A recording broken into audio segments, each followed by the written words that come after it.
I've spent a lot of my career looking at factory farming around the globe, at livestock systems. And so I'm, thrilled that we can explore how livestock play a role in contributing to greenhouse gas emissions, as well as how ranchers, scientists, and companies are working to create solutions. So I'm joined for this discussion by a group of panelists that are really amazing. Evan Fraser, is the director of the Arrell Food Institute at the University of Guelph. Give him a round of applause since it's getting noisy in here. Thank you. We have Eric Mittenthal, the Chief Strategy Officer for the Meat Institute. Round of applause, please. Jess, Fanzo, a professor of climate and the director of the Food for Humanity Initiative at the Columbia Climate School. Round of applause. And my very good friend, Ambassador Ertharin Cousin, the president and CEO of Food Systems for the Future. Thank you all for being here. So, Jess, I'm going to start with you. And we heard a phrase, and I don't know if you were here earlier when it was said, but it says, climate change does mean diet change. And I was wondering if you agree with that. For some. There's a great article by Sumini Sengupta in the New York Times the other day, and she was talking about how she went on a trip to Darfur, and she was with a couple of men, and they saw a chicken or some kind of wild bird, and they hunted it and captured it and enjoyed the meal. And in that moment, she said, there's those who take meat for granted and those who do not. When it comes time to meat, millions of people around the world get very little of it. So obviously in the United States, we consume a lot of meat, Brazil, Australia, other places, and there's other areas where they just don't get enough. So it's the inequity juggernaut is the animal source food and livestock piece, not only from the producers, but also the consumers. So there needs to be a shift. Now, does everyone need to change their diets? No. So some people are just eating too much meat. Some people are not getting enough. They're not getting their micronutrients. So to me, the conversation is not that the world needs to become vegan. There needs to be an adjustment made, an inequity adjustment.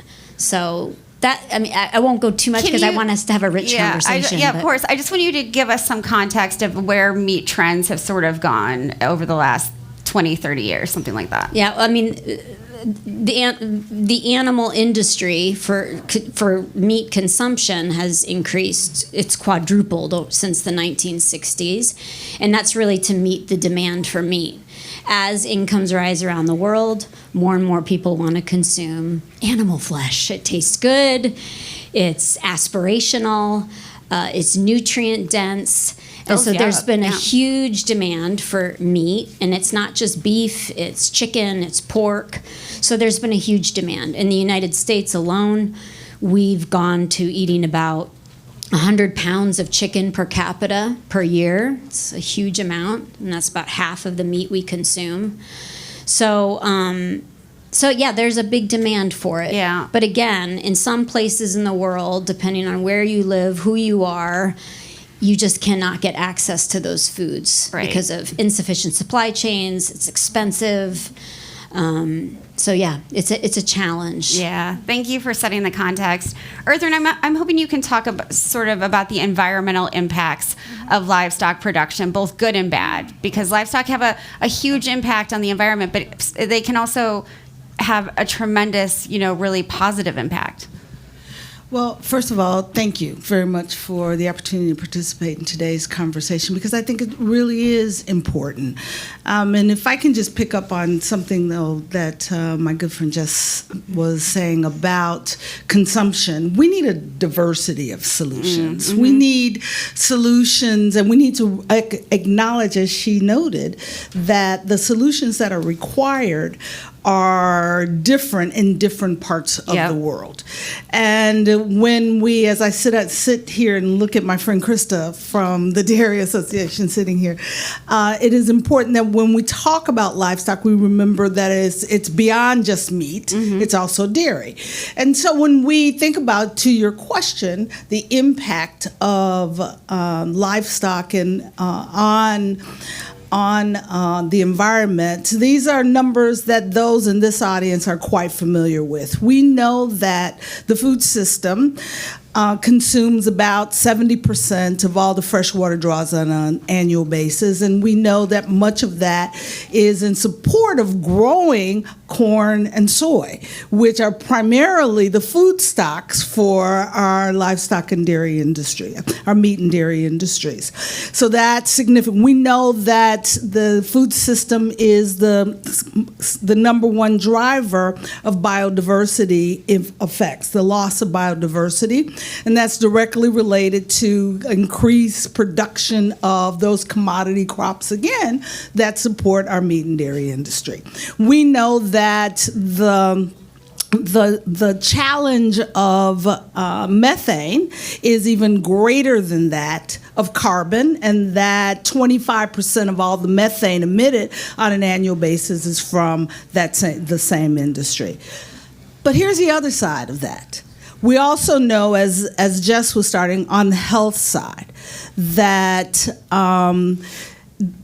dairy and livestock, meat in particular, provide a significant amount of the protein that is consumed by those across the globes. And we can talk about a diversity of solutions. We do need complementary proteins, but we also need animal proteins. And we know that when we start a conversation in the food community and the food and agriculture community about the transformation of the food system, it needs to be for environmental health, to address those issues that we were talking, but also about human health. Yeah. We don't have the luxury in our sector of just looking at adaptation and mitigation for environmental purposes when 3.1 billion people can't afford a diverse, nutritious diet on an annual basis, and 45 million of those are right here in the United States. Right. And so as a result, we know that the livestock industry has an opportunity to help us solve those problems, but that means sustainable management of livestock. It means addressing the consumption issue and reduction in some parts of the world, but it also means ensuring that we have the financial capacity to support what is necessary for the companies to do that doesn't increase the burden on the consumer from a financial standpoint that limits the access to affordable, nutritious food. Thanks for all of that. I really appreciate that sort of context. No, it was great. It was great. Evan, that makes me want to turn to you because Ertharin brought up methane, and you have said, and I have to read it, that reducing methane emissions is something that we can do today to help mitigate the climate crisis in our lifetimes. Can you talk more about that? Yeah, it's a fascinating one, isn't it? So, as for those of you who don't have atmospheric chemistry backgrounds, which I assume is most of us, methane is far more potent than carbon dioxide in terms of its global warming potential. That's the bad news. The good news is it doesn't last in the atmosphere for all that long. It breaks apart and turns into other stuff that doesn't have global warming potential in it. Whereas carbon dioxide, once it gets up in the atmosphere, typically sticks around for many decades, if not hundreds of years. Methane breaks down in a small number of years or up to a few decades. So if we can mitigate methane, today, as a 51-year-old, there will be a benefit within my lifetime, at least I hope within my projected lifetime. So addressing the ruminant issue, and in particular the methane coming off of ruminants, becomes one of the things we can do as a society that will pay a short-term climate crisis mitigation benefit.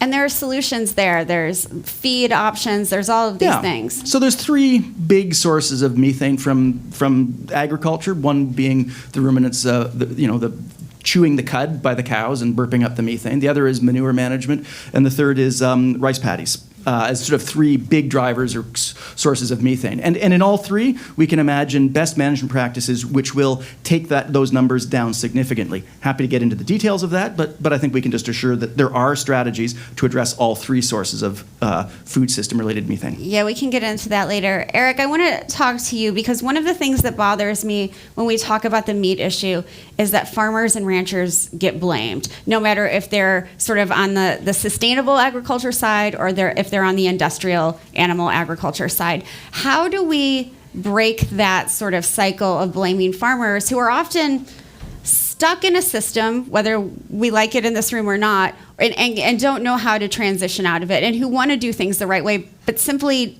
don't have the resources to do it? Well, I would look broader than that and just think about, rather than focusing on blame, focusing on solutions. And I think that's the one thing that we've been trying to do is, what are the solutions that we can work towards collectively as an industry to benefit farmers and ranchers, to work with meat companies who we work with, to make sure that we're improving what we do, to work with retailers and restaurants as well, to work together as a supply chain to find the solutions. And so I think the farmers and ranchers are a very key part of that solution, and making sure that they have the resources that they can implement on farm is a key piece of that. But I think too often we're stuck in a world of blame, and we really need to be focusing on the way that we move forward with solutions. Absolutely. So I guess, Eric and Jess, because we were talking about nutrient density before, if we're talking about livestock, beef in the United States, they're fed a diet of corn and soybeans.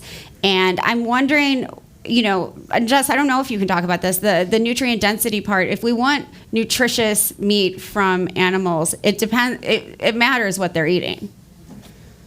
Yeah, I think to a point.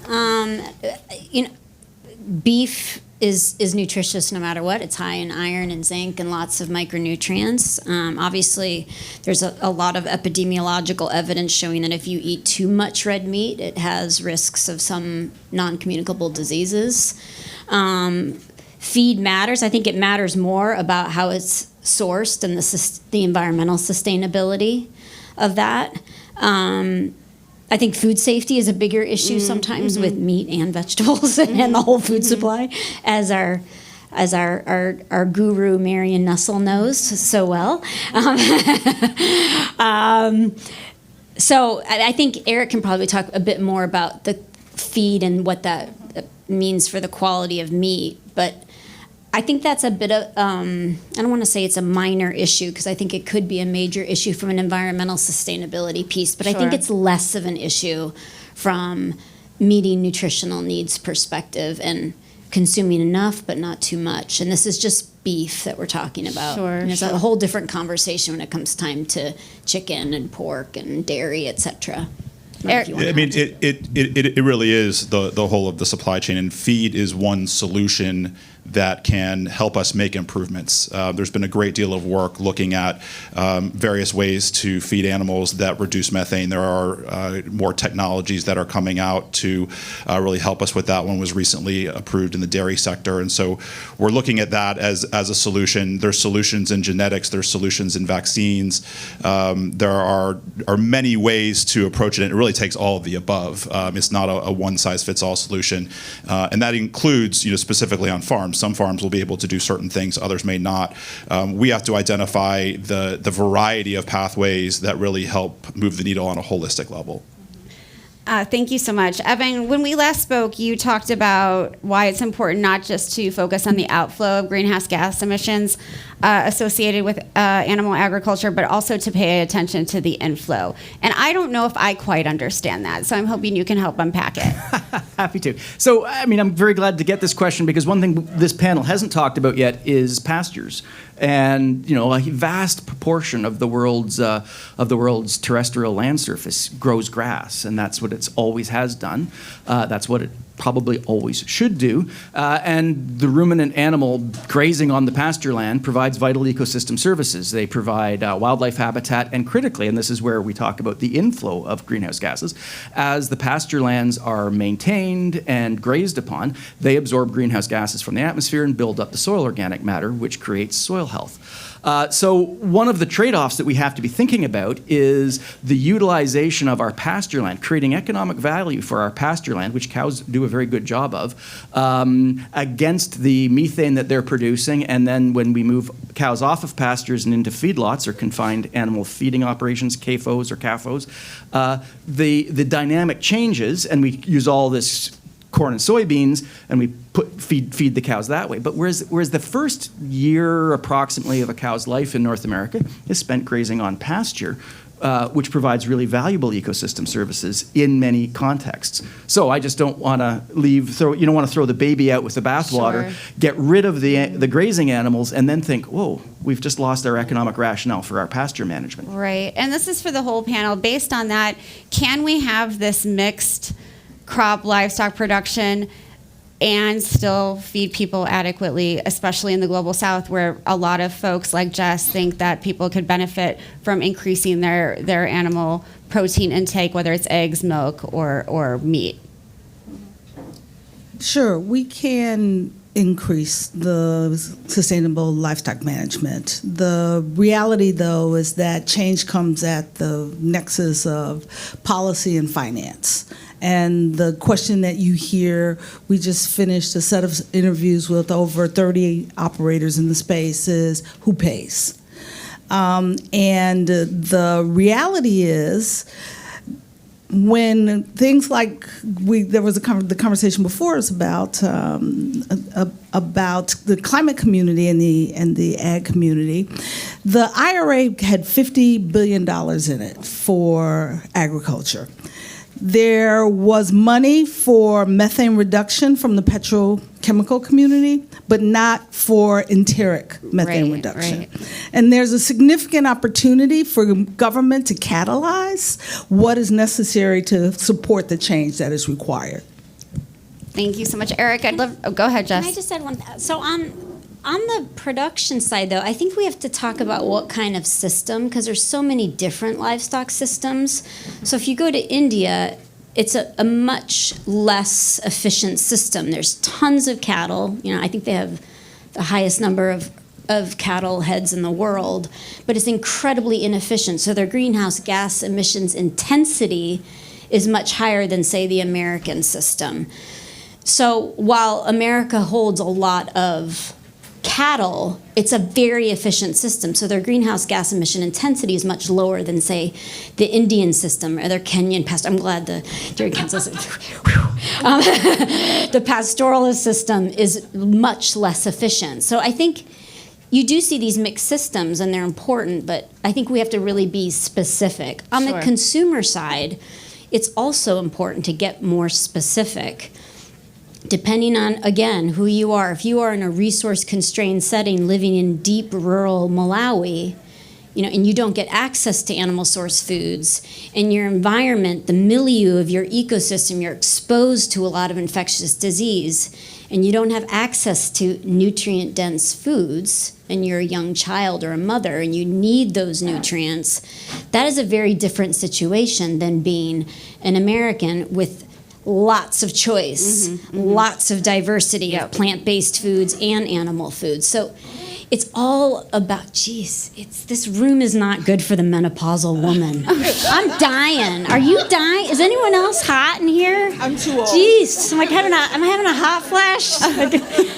I never know the difference. But yeah, so it really depends on this. I love you so much. Jesus. It really depends on the system and the context and who you're talking about and which livestock herder. Sure. So it's so hard to talk about this in a very blanket approach. It's okay. I'm the climate in here we can't control it. A big company that shall not be named controls the climate for the whole building. So I can't do anything about it. Google. But feel your pain.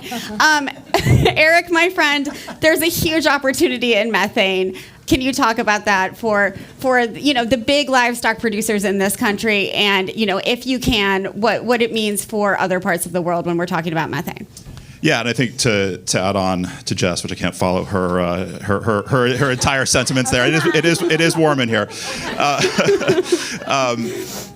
It is not a one-size-fits-all approach. I think that is really critical, that local contexts matter. And too often we try to put one-size-fits-all ideas into local contexts, and it doesn't necessarily work that way. And so thinking about how things might apply in local settings is really important. The FAO came out with a report just last fall during COP that looked at what is the number one thing? What are the things that we can look at to reduce the impact of livestock production? The number one thing, looking worldwide, is to make livestock production more efficient, to get more out of the animal using less resources. And so we've really done a lot of that here in the U.S. I think it's something that we can work worldwide to improve efficiency. Methane is the piece that in the beef and dairy sector there's been the most focus on. I mean, that's where the biggest impact is, and I think I touched on it a little bit, where looking at feed additives and things there, looking at genetics, looking at vaccines, there's a variety of approaches, but again, it's going to take all of the above. It's going to require lots of research to determine what fits where, and making sure that all of those are applied in the right contexts. Eric, if I can stay with you for a minute, and thank you for explaining all that. All of that makes perfect sense to me. I think for some folks, they might be skeptical of the commitment made by big meat companies and consider it greenwashing. So I just need to give you a chance to address that, because I personally need to know how we hold companies accountable for, the things that they want to do that are right and the things that they're not doing that are not so good for the environment or for communities, as we heard on an earlier panel. Sure. Yeah, so we've been working over the last few years to begin to collect data from our members and look at what the industry is doing as a whole and work towards targets as a group across our industry. At the Meat Institute, we represent about 95% of the red meat that is produced in the U.S., the majority of the poultry as well. And so we're able to get a good sense of what companies are doing and what opportunities there are for improvement. We set a goal that our members set targets and try to reduce emissions. We're working very closely with them to do that. We were the very first association to join what's called the supplier locked effort, which is meant to help companies measure and reduce their emissions. We've had about 25 of our members that had previously not gone through that go through that this year. Several others had previously gone through the program with other partners. We're working on resources to help them measure the first ever meat-specific tool to help them measure greenhouse gas emissions and reduce them. So, it really takes the resources and the focus collectively as an industry to be able to do that. Certainly we look at where we have opportunities to improve, and so that's a piece of the data that we utilize where we see that maybe we're not doing as good at measuring Scope 3 emissions right now, where it's really hard. How can we bring resources forward as an association to the entirety of our membership, which is large and small companies, to bring them the education and resources to do that? We've invested this year in the Value Change Initiative, which is an effort that works with the Science Based Targets Initiative and Greenhouse Gas Protocol to help improve Scope 3 measurement and management over time. And so we can do that at a broad industry level to help companies and provide them the best practices and tools to be able to apply that within their own companies.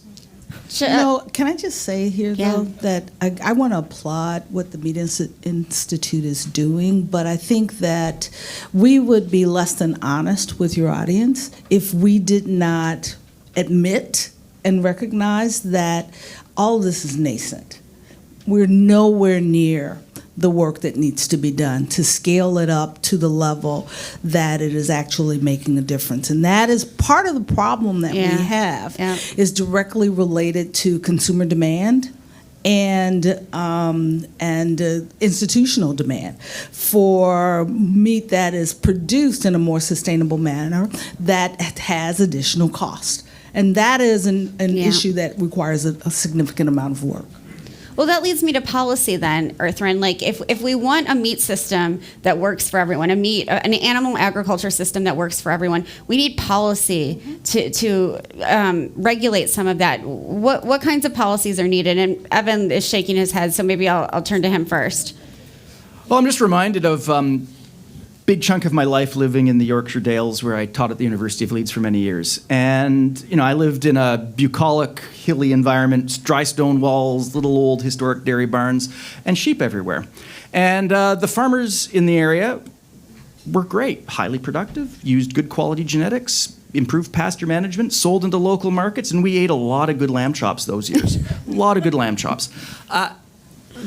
Sheep was actually a small part of the farmer's income. They were receiving income for ecosystem services, wildlife habitat, stormwater attenuation, maintaining the cultural heritage of those old, completely useless but pretty dairy barns. And the world that I can imagine, the system that I can imagine, is enabled by policy which provides multiple streams into a farmer, and in particular, say, a rancher's pocket. Some of that money comes from selling meat on the market, which is good quality nutrition. Some of that money comes from maintaining cultural and environmental heritage.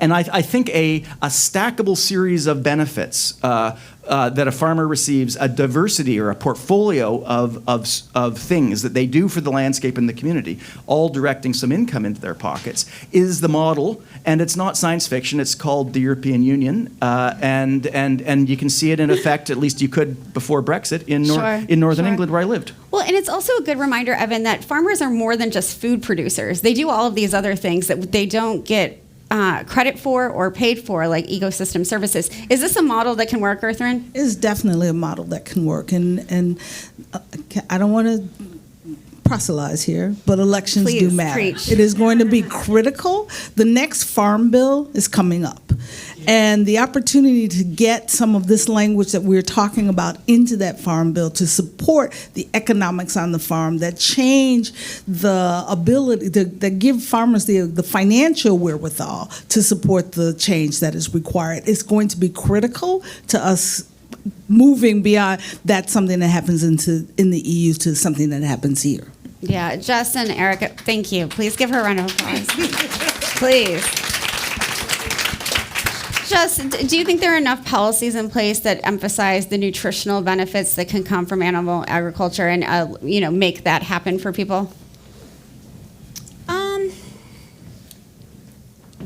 I think in low and middle income countries, animal source foods predominates in these nutrition policies and the food systems approach. I don't think we see it as much in high income countries. There's more of a directive, not in policies, but there's a lot more motivation to try to reduce animal source food consumption in high income countries. But I think in low income countries, particularly those countries where livestock is still important as part of livelihoods, in sub-Saharan Africa, you have Ethiopia, Kenya, and places where I work, livestock's part of the story, and when you have 50-60% of the population dabbling in agriculture and mixed livestock crop systems, it's important. I think it's interesting though, because this is such a fraught issue. I think this is the most fraught issue in food systems, where there's so much disagreement. And I was on the Eat Lancet Commission, and when we put that out, which is a very contentious report, to say the least. I still get hate mail for that. But if everyone moved towards the Eat Lancet diet, the world's livestock sector would have to contract 65%. That was not a really positive message for some, for some, right? So it was a very scary proposition. So it brought into question all of these other issues of, would that ever even happen? Would everyone move towards a plant-dominant diet? There are already people who already consume the Eat Lancet diet, even not by choice, but they consume it.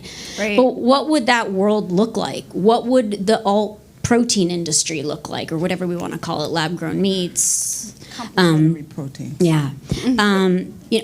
So I think there's just still really stark differences of opinion on the science, on cultural values, on high versus low income. Yeah. It's so, and even when we talk about policy, Danny, I find it so difficult because it depends on where you're starting, right? And how are animal systems and animal source foods valued in a country, right, or a community? Yeah. So to me, it's a really hard conversation, because anytime we talk about food systems, livestock is the piece that's the most contentious, and you don't get consensus in a room on it. But that's why diet diversity and a diversity of solutions is so critical to us coming together around the policies that are necessary to support us as a community moving forward. We cannot demonize any solution that we know has some health value. Cigarettes are different. Okay, it's fine. But when we're talking in the food industry, it's about moderation. It's about diversity. It's about context. It's about culture, and that. As advocates in this community, we have a responsibility to respect as we define what is the policy that helps us both nationally as well as globally to move forward. Sure. Diversity of thought, diversity of practice, diversity, diversity, diversity. Okay. Call to action is how I'm going to end this. Eric, what's your call to action to this audience? My call to action is to work with us in the meat industry. I think, piggybacking off of Ertharin's point, we too often go to the extremes of either or. We see meat is part of a both and solution, and we want to partner with groups that will help us find solutions and make positive impacts. And so my call to action to you is to work with us and help us do better.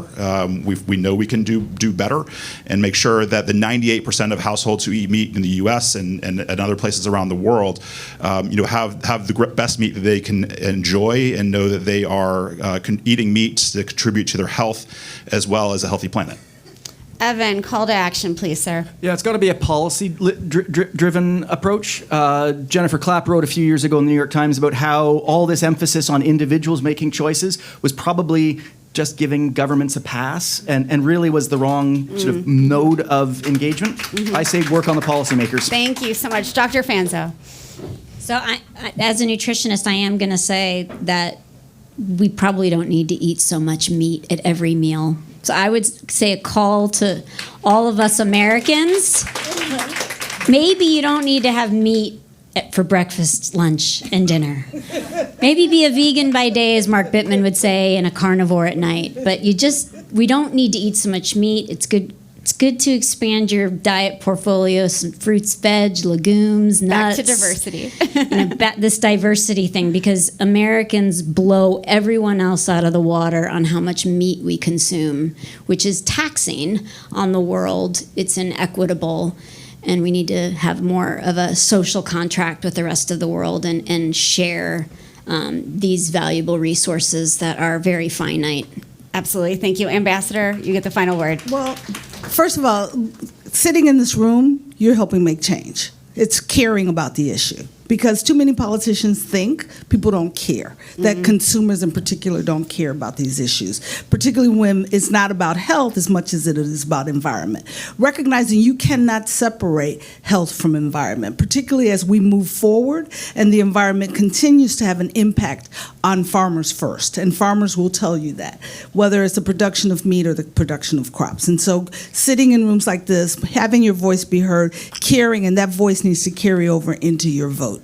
Because it is not just what happens in the White House, it's also about what happens in Congress to determine what happens with the policies that are necessary here in this country. And not just, even if you're not an American, it is important that you are working with your governments, because we are 5 years and 3 months away from 2030. And we have never been so far off track on meeting the MDGs as well as the Paris Accord. And unless we step up the action by consumers driving governments to drive the policies, to drive, and the community to drive the financing that is necessary, we will be sitting here 5 years from now talking about not what is it that we need to do, but what is it that we must do, because people will have even more than the 250 million people who are acutely hungry today. Thank you. Thank you so much. Thank the panel, please. Thank you all so much.